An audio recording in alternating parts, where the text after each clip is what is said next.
Hi guys, welcome back to my channel.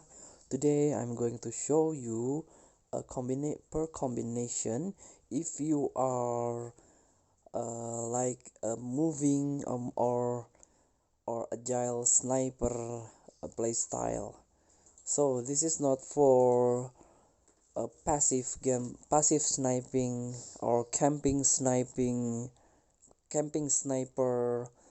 gameplay. So this perk suits you the best for move point to point as a sniper. So what you need to do is click the loadout. So as you can see, this is perk combination. If you want to become a sniper that move from one point to the another point, not a camping one. So first one I using the first perk I'm using Agile.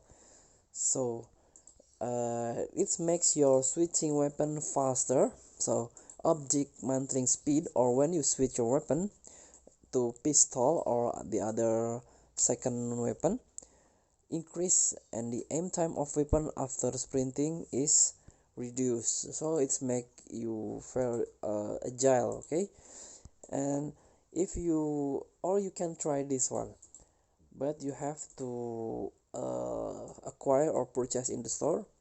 This is iron lungs. So hold your breath for longer for steadier sniper shots. It's very useful if you are stay or passive play, or when you are camping in one spot. And the second one, I'm using a ghost, so the enemy cannot reveal your position. It's very useful for when you are sniping the enemy. And the last one, I'm using high alert. So your vision pulses when enemy outside of your view, and also mark or tag the enemies, their equipment and their score strike by aiming down your sight. So it's very useful if you want to scouting your enemy. So thanks for today. Don't forget to comment, like and subscribe, and also click thanks button below. Enjoy the game.